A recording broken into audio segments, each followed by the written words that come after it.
पिताजी के देहांत पे आप लोगों ने एक आरोप लगाया है, उसमें एक न्यायिक समिति गठित हुई है, क्या कहेंगे? नहीं, आरोप मैंने नहीं, आरोप तो खुद पिताजी ने ही लगा दिया था। 19 तारीख को उन्हें जहर दिया गया, 21 तारीख को उन्होंने मैंने न्यायपालिका में कह दिया। हम तो उनके बाद कहना हमने शुरू किया। कोई व्यक्ति जो फिट हो बिल्कुल सेहत से, वो अचानक से खाना खाने के बाद बीमार हो गए और उनको महसूस हो गया, उन्होंने लिखित में दिया माननीय न्यायालय में, और वही हुआ कि 26 तारीख को तबीयत इतनी बिगड़ गई, आउट ऑफ कंट्रोल, कि मूर्छित अवस्था में जब वो बेहोश होकर गिर गए तो उनको ले जाके मेडिकल कॉलेज बांदा में एडमिट किया और डॉक्टरों ने उन्हें गंभीर पाकर आईसीयू में एडमिट कर लिया। कभी आप में से किसी ने नहीं सुना होगा कि एक व्यक्ति अगर ठीक भी हो जाता है, आईसीयू से स्वस्थ भी हो जाता है, तो भी 12 घंटा, 24 घंटा, 48 घंटा ऑब्जर्वेशन में रखा जाता है। 4 बजे भोर में 26 तारीख को आईसीयू में और 5 बजे शाम में बांदा की तन्हाई बैरिक में, जेल में। कहीं सोचा है किसी ने ऐसा हो सकता है? कुछ नहीं। तो इसलिए इल्जाम तो जो हमने लगाए हैं वो तय खुलते जा रहे हैं, तय वो साबित होता जा रहा है। और एक दिन उन्होंने किसी तरह गुजारा है। 28 को मेरी उनसे वार्ता हुई, लगभग 4 बजे उनकी इंतकाल होने से 3 घंटा पहले या 2 घंटा पहले। आपका फोन जो एक वो सब वायरल है, सब जान रहा, देख ही रहे हैं सब लोग। और उसके बाद उनको बेहोश होकर गिर गए वो और हार्ट फेल हो गया उनका, ये इन लोगों का कहना है। इसके पीछे एक गहरी साजिश है। हमने साफ कहा है कि ये स्वाभाविक मौत नहीं है, ये सुनियोजित हत्या है। अब्बास अंसारी से मिलने गए थे आप? जी, मिलने गए। कैसी रही? हमारे बड़े भाई हैं, विधायक हैं, जेल में बंद हैं, एडमिनिस्ट्रेटिव पावर है, डीएम को नहीं आने दिया गया, स्टेट चाहता ला सकता था, नहीं। इत्तेफाक था कि माननीय उच्चतम न्यायालय सुप्रीम कोर्ट बनती, वरना निश्चित रूप से वो यहाँ होते उस दिन, कि मुझे यकीन है अपनी न्यायपालिकाओं पर। लेकिन चलिए, नहीं आ पाए। अब आगे के लिए हम लोग प्रयास करेंगे। स्वस्थ हैं, ठीक हैं, बहुत ज्यादा हिम्मत से हैं, बहुत साबिर हैं, बहुत सब्र कर रहे हैं। कहेंगे क्या यार, पुत्र के लिए पिता सब कुछ होता है भैया। आप खुद सोचो, आप भी किसी के पुत्र हो गए।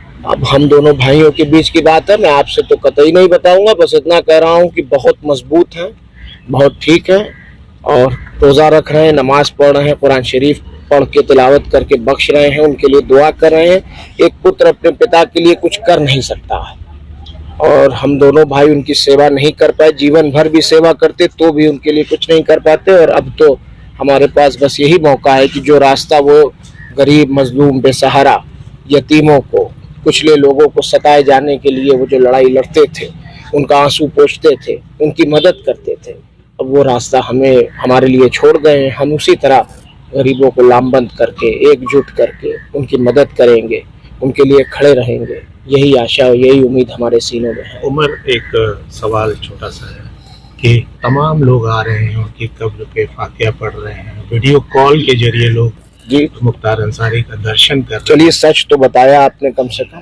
जी, Qatar, Dubai, Mauritius, Singapore, South Africa, America, England, इतनी जगहों से तो लोग कॉल कर रहे हैं। और कई जगह दुबई से तो, कतर से तो लोग आ गए, आके मिट्टी दे रहे हैं और वो कर रहे हैं।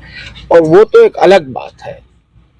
जो गरीब जनता है पूरे 7-8 जनपदों में, बहुत ज्यादा दुखी है। बहुत लोग 3-3 दिन, 4-4 दिन तक तो खाना नहीं बना, लोग दही खा के रहे हैं। और हर वर्ग में ये हाल है, हर वर्ग में। और उस दिन का जो जनाजा था, वो सही कहा विधायक जी ने अभी, कि उस जनाजे ने, उस मीडिया के जो प्रोपेगेंडा था माफिया और गुंडा कहने का, उसका भी जनाजा उसी दिन निकाल दिया। मेरे पिता, कोई कुछ कहा करे, जबान है उसमें हड्डी तो होती नहीं, कोई कुछ कहा करे, मेरे पिता रहनुमा थे। गरीबों, मजलूमों, बेसहाराओं के लिए वो कभी ढाल बनकर खड़े रहे तो कभी तलवार बनकर लड़े। उमर, एक सवाल पब्लिक के बीच में है, जनता भी जानना चाहती है कि मुख्तार अंसारी के आप 2 पुत्र थे और उनकी जो पत्नी है, आपकी माता जी, उन्होंने शायद दर्शन नहीं किया। सही बात। उनके लिए क्या कर रहे हैं, वो क्या हाजिर होंगे? मेरी वकील से बात हुई थी, हाई कोर्ट इलाहाबाद की गोपाल चतुर्वेदी जी, वो मेरी वालिदा के, मेरी माता जी के वकील हैं। उन्होंने बताया कि हम जुडिशियल रेमेडी लिए हुए हैं, उम्मीद है कि जल्द इंसाफ मिले। उम्मीद तो हमें रखनी चाहिए, उम्मीद रखेंगे। तमाम लोग दर्शन कर रहे हैं, आप भी चाहेंगे कि माँ जो है वो अब जख्मों को मत खुरेदिए। मैंने बहुत साहस, बहुत हिम्मत, बहुत धाड़स बना रखा है। मैं 25 साल का ही हूँ अभी। मेरा भाई नहीं है, मेरी माँ नहीं है, मेरे पिता चले गए हैं। लेकिन आप माननीय लोग जो पिताजी के साथ रहे हैं विधानसभा में, एमएलसी लोग, विधायक लोग, वो तमाम नेता लोग फ़ोन करके, बहुत लोगों ने बहुत प्यार दिया है, हिम्मत दी है, साहस दिया है, और सबने कहा है कि बेटा तुम अकेले नहीं हो और तुम्हारे पिता की हत्या हुई है और हम इस लड़ाई में तुम्हारे साथ हैं। कानूनी रूप से हम अपनी लड़ाई को जारी रखें। उमर भाई, आखिरी सवाल, 40वां से पहले क्या लगता है कि अब्बास भाई भी आप? भैया उम्मीद तो किया जा सकता है, हम लोग प्रयास कर रहे हैं। उमर, एक खबर आ रही है कि बांदा जेल में लोग दुखी हैं या जिस भी वजह से टमाटर और नमक खा रहे हैं, कुछ ऐसी सूचना आ रही है? एक सूचना आपको नहीं होगी, मैं दे दूं। जिस दिन उनको पंजाब से ले आया गया था बांदा की जेल, उससे पहले वो बांदा रह चुके थे, फिर पंजाब चले गए थे। पंजाब से जब वापस सुप्रीम कोर्ट के ऑर्डर पे लाया गया तो सुप्रीम कोर्ट ने कहा था कि उनकी मेडिकल एडिक्वेट फैसिलिटीज का ध्यान रखा जाए।